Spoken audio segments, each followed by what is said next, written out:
Hey there, Tabitha. It's me, Greg. You know, your wife Samantha's husband. Oh, Greg, it's been a while since I've heard from you, hasn't it? How have you been? Are you doing well? Yeah, I'm okay. Actually, thanks to your daughter, I'm the best I've ever been, really.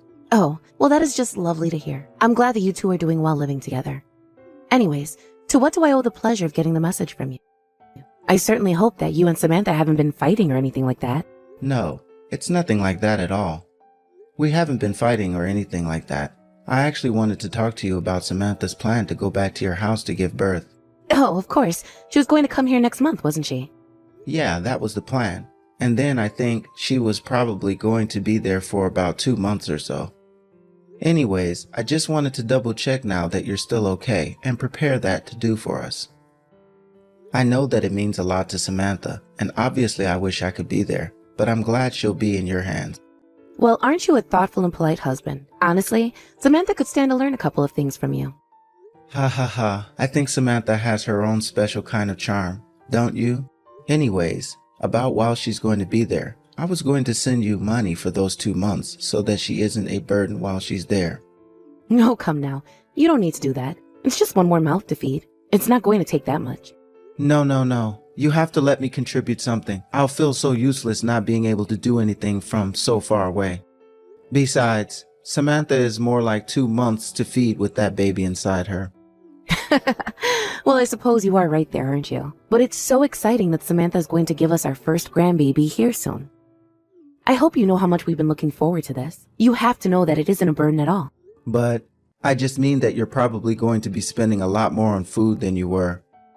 And we are more than happy to. But if you really want to send some money every month, then that's okay. Yes, I really would feel better if I could. And just please make sure that Sam is eating right.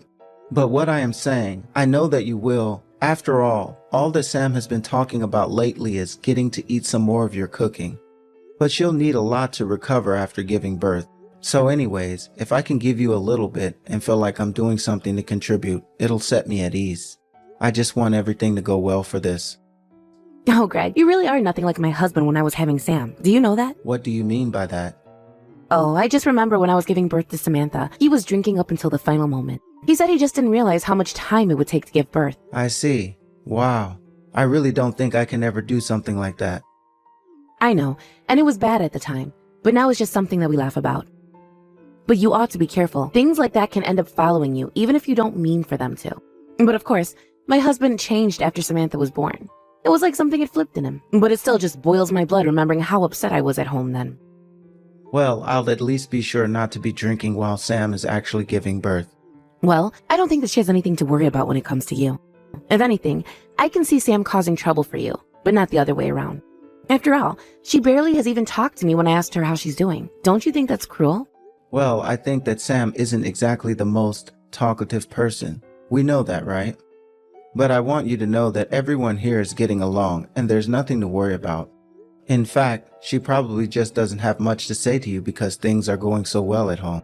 Well, I certainly hope that is the case. But still, that doesn't make it any easier not to hear from my own daughter. But I hope that it's because things are going so well for the two of you. Well, just don't tell her that I told you any of that. I'm sure she would just be worried that she was making you worry. Don't worry, I won't do anything to meddle in your affairs if you're both happy. I just wanted to make sure that that was actually the case. Yes, well, it's not going to be easy to just spend this much time away from her. I can already tell that I'm going to be really lonely without my lovely wife around. Well, yes, it is unfortunate that you can't come along with her. After all, you two haven't spent much time apart at all except for serious times when one of you has to go into the hospital.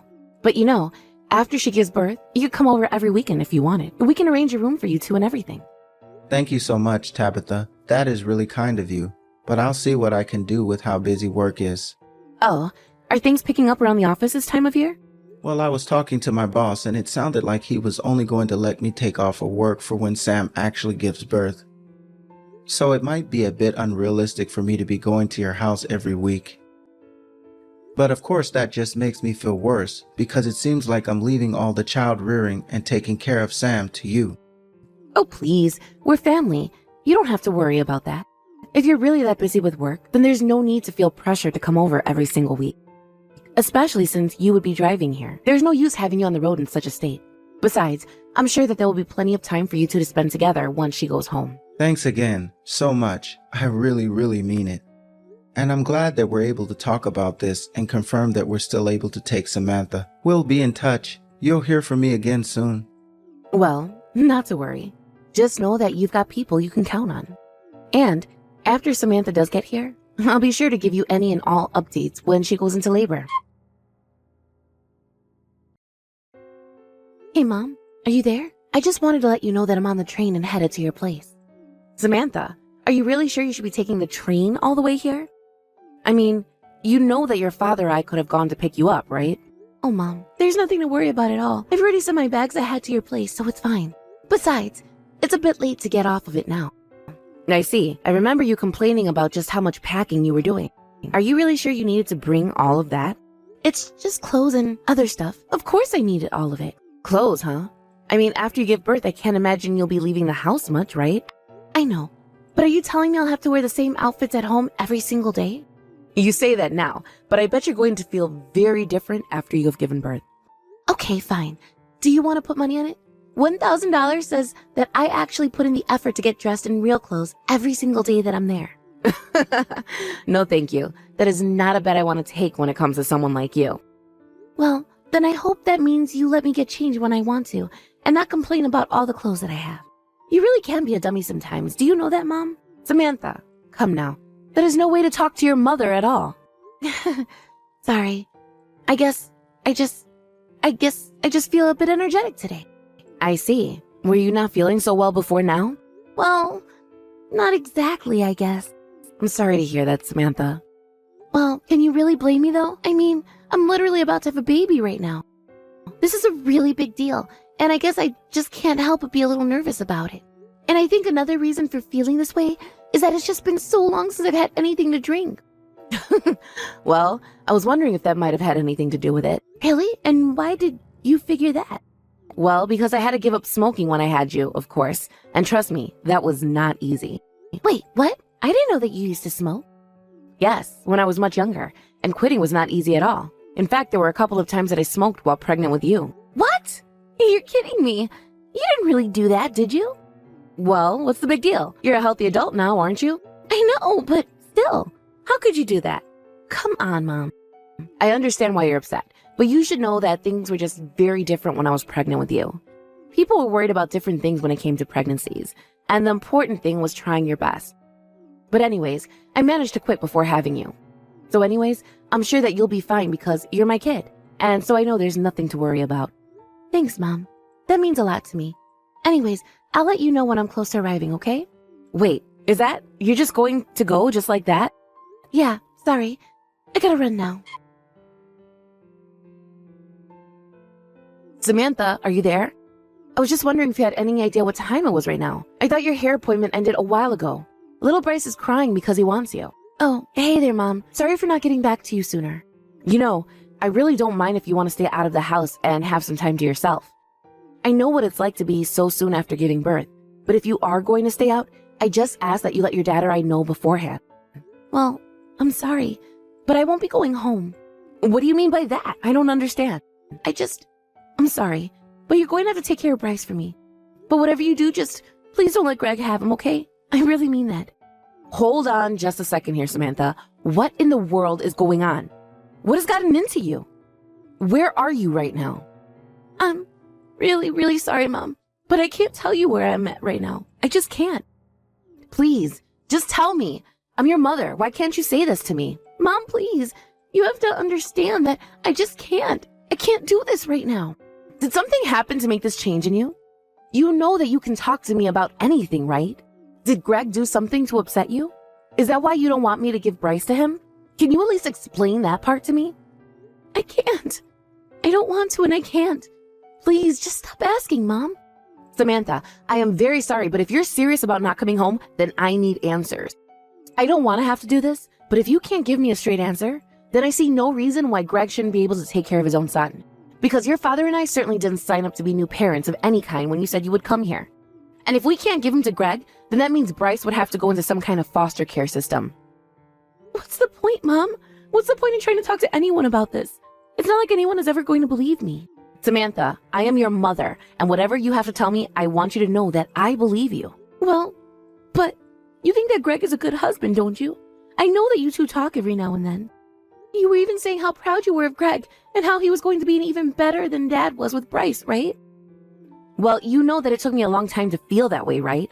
I mean, I remember I had half a mind to beat that boy silly, but you don't even know what I have to tell you about him. What I meant by that was that I think Greg is a nice man now. But if you're telling me that he had something to do with this, then that's all the reason I need to be on your side. Mom, thank you so much. Of course. I know that you can be a bit of an odd duck, but I want you to know that I'll always be by your side. And you should know that you can always count on me for anything. Thank you so much, Mom. I don't know what else to say.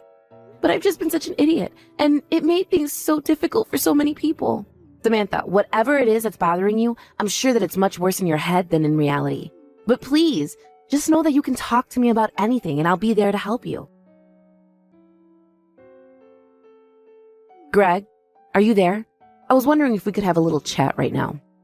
Oh, hey, Tabitha. Yes, of course we can talk. This is actually perfect since I actually wanted to ask you something as well. You had something that you wanted to talk to me about? Yeah, the thing is that I can't seem to get a hold of Samantha right now. I'm sure that things are busy there with the kid and all, but would you mind asking her when she thinks she's going to come home? I'm sorry, but your wife is no longer with us. Wait, what? What do you mean no longer with us? Are you trying to tell me that Samantha is dead? I'm afraid so. But why? How? This can't be happening. Is this some kind of joke? Please tell me that you're lying about this. I'm afraid to say that it's the truth. But I just don't get it. Can you at least tell me how? Well, Samantha simply decided that she couldn't deal with you anymore, so she chose to do the only thing she knew would grant her freedom. But she made sure to tell me all that you did to make her feel that way. What in the world are you talking about? You're saying that I drove Samantha to this point? But, I mean, this can't be. She can't be dead. Tabitha, this is so awful. I know that ever since the two of you married, you wanted to make sure that Samantha stayed in the house. You even forced her to quit her job to make that happen, didn't you? Well, it's just that I was making enough money to take care of the both of us, and she quit her job to take care of our kid. I don't really see what's wrong with any of that. All you did was pressure her into doing this, and then you were constantly putting her down for not working. You pushed her to absolute limits doing that. Did you know that? I don't understand. What do you mean by that? I mean that I know all about how you try to limit her contact with friends, keep her from going out when she wanted. And even if she tried to ever argue with you, you would hit her. You left her with no other choice. Whoa. That's all wrong. It's nothing like that at all. I'm sorry, Tabitha, but you've got this whole thing wrong. And just what have I said that you think is wrong here, huh? Well, first of all, I never said any mean things to Samantha, especially about not working. I mean, maybe I would comment on how she was doing the chores if something wasn't done right or left not done at all. And the only time I warned her about going out was because she was going out to some drinking party with a bunch of other guys. But I didn't force her to stay in, and I certainly didn't prevent her from leaving either. But what about the abuse? Samantha told me that you would hit her. Do you really think that I'm capable of something like that? I loved your daughter. I would never do something like that in a million years. But what about the time she told me about when you didn't like the soup she made? She told me about how you poured the hot bowl full of it all over her in anger. There were burns on her arms for 2 months after that. Tabitha, you have to believe me. I didn't do anything like that at all. I thought you would have known me better by now. I'm sorry, but this is my daughter that we're talking about, and I can't just take your word over hers. But please, you have to know that I'm telling the truth. I really didn't do anything. And I had no idea that Samantha was in any kind of mental state where she would even think about taking her own life. I knew that she was nervous about having the baby, but I didn't think that she was this scared and upset. You know, for someone who's heard that their wife has just died, you're giving an awful lot of excuses. I mean, if you really loved her, do you think you would even be talking this much to me? What do you mean? You're the one who keeps asking me questions about this and driving the conversation. But you can't honestly think it's my fault that Samantha's dead. I'm just saying that if I heard my daughter had died, I don't think I'd even be able to hold a conversation. And I know that no matter what anyone said, I would still be so full of guilt. And yet, here you are, hearing about your wife dying, and you're just trying to make sure your own name gets cleared, aren't you? But you still don't have any way to pin any of this on me. Can you blame me for panicking when I hear that my wife is dead and you're trying to blame it on me? Don't you think that I have a right to stand up for myself? I really don't have anything to say to you. Besides, I've already seen Samantha's diary where she locked the way that you treated her. But that still isn't going to serve as proof of anything. Oh, it will. Especially when you include the testimony of the plastic surgeon who helped with those burns on her arm. He only realized after the surgery that those must have been the scars of someone who was burnt by another person. And later, he even reached out to Samantha to confirm his suspicions, but she couldn't deny it. But that still doesn't prove that I did anything to her at all. I guess we'll just have to settle this in court then, won't we? You mean that you're going to try to sue me over this? Why would you do this? I mean, Samantha is dead, isn't she?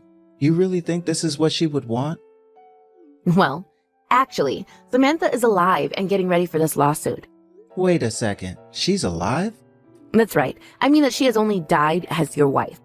What the hell is wrong with you? Why would you tell me that she's dead like that? Because I wanted to see if you would admit to the things you did to her. And because Samantha was thinking of running away and leaving her baby with us, never to come back.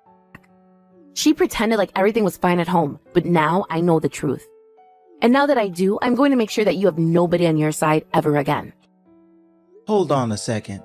You mean you're really just going to take Samantha's word over mine with no other proof? I already told you that we had proof. It's over. You're finished. Don't you see that? By the way, I hear that you have a lovely friendship with that Kathy woman. What are you talking about? Do you mean Kathy from work? Because co-workers is all that we are. Or are you about to tell me that Samantha accused me of sleeping with her? Well, you basically stole the words right from me. Well, let me be the first to tell you that that just simply is not true at all. Samantha has got the entirely wrong idea about us. Do you really think that ever since Samantha came clean to her father and I about all of this, that we've just been doing nothing? No, we've been following her story and gathering evidence, and things are not looking good for you one bit, Greg. I don't care what Samantha has told you to. I am really telling you right now that she is a liar. You really seem to forget all about the evidence that I told you we already have on you. I've had enough of this. Just let me speak to Samantha. Why, so you can threaten her away from us? I'm afraid that Samantha isn't interested in talking to you right now. Well, she's my wife, so you put her on the phone right now. I need to tell her to quit lying to you both about this. If you want to tell her anything, you can say it through me. But I do have a message to you from her. She says that she wants a divorce. And you tell her that she's dreaming if she thinks that that will happen. You mean after I told you I have proof of your affair? And the abuse? And all the other horrible things you've done to my poor daughter? I told you that I didn't do any of those at all. You know how much I care about her. Look, it is true. I was having an affair with Kathy, and that was wrong of me. But I don't want to get a divorce. Well, it seems like to me you should have thought about all of this a long time ago. Because Samantha is through with you, and if you think that she should stay with you simply because you want her to, then that says more about you than it does her. Please, it's not like that at all. It's fine. We'll just see what your boss has to say when I make a report to your office. What does my workplace have to do with any of this? Well, you and Kathy are co-workers, aren't you? Don't you think your boss would like to know that the two of you are wasting company time cheating with each other? Please, this has nothing to do with my work at all. Look, fine. If Samantha wants a divorce, then I can give that to her. I'll even pay for the affair. Just please, make this stop. Oh no, I'm afraid that this can't simply end with a divorce. The truth of this has to be known to everyone. Please, I'll pay you $50,000. You really think that you can buy her silence with just that? My daughter is worth more than that. Please, I didn't mean for any of this to happen this way. Neither did I, Greg. Here I thought you were kind, caring, considerate man with a great career and good prospects ahead of you. But I had no idea that you carried such a horrible monster inside of you. Please, you've got this all wrong. You've got me all wrong. Tabitha. I don't want to hear it from you anymore, especially not if you're just going to be saying the same things over and over again. You're an adult, and you need to learn to take responsibility for your actions, even if we have to drag you kicking and screaming to do so. In the end, I ended up contacting Greg's office and tipped his boss about his affair with Kathy. In the end, the two of them were caught, and proof was amassed that showed the two of them hooking up during company time. Although Greg had been a wonderful employee with great prospects before him, this was only the first of a number of scandals and infractions that Greg had attempted to hide from his boss. Meanwhile, despite fighting every step of the way, Greg and Samantha were finally divorced. He helped as long as he could, but soon even his lawyers were advising that he just give in before the results worsened for him. Greg had to pay a huge amount of money to Samantha for his affair, as well as child support for his child who he never even got to meet. At work, he wasn't fired, but he was demoted to working in the archives, a room that never even got any sunlight. Unable to stand the rumors of his coworkers, Greg quit his job, gathered what belongings and savings he did have, and moved to another state. It's horrible that we couldn't make him pay even further for what he did to Samantha, but we're just grateful that we've never heard from him ever since then. As for Samantha, she moved back in with her father and I. We've been helping her to raise her little one while she adjusts to the single life. Already, she seems so much happier knowing that she'll never have to take another order from Greg again. Despite knowing all that my daughter had gone through while she was with Greg, I still couldn't help but feel a sense of responsibility and guilt. I had fallen for Greg's performance he put on and fully believed that he was a decent person who was good for my daughter and her future. But I had no idea how wrong I was. But I'm also so thankful to myself that as soon as I realized just how scared Samantha really was, that I was able to take her side uncompromisingly. I could have been suspicious of her for running away and leaving her newborn child with her parents to take care of. But I knew that wasn't the daughter that I had raised. Instead, I wanted to do everything I could to make sure that she was safe and acting rationally. Although we can't always choose our family, it's important that we be there for who we have chosen to be a part of ours. With Samantha back at home and the baby getting bigger, I can only hope that in some way I've been able to make up for not realizing what Samantha was going through with Greg. Needless to say, this whole experience has brought the whole family closer together and made us all realize what really matters to us as a family. I can only hope that this small episode from my family might serve to encourage others to treat your loved ones with respect and empathy. Always listen to a friend in distress, and never take for granted that someone is who they appear to be. Thank you for watching. If you like this video, please give it a thumbs up, and don't forget to subscribe to see more content like this.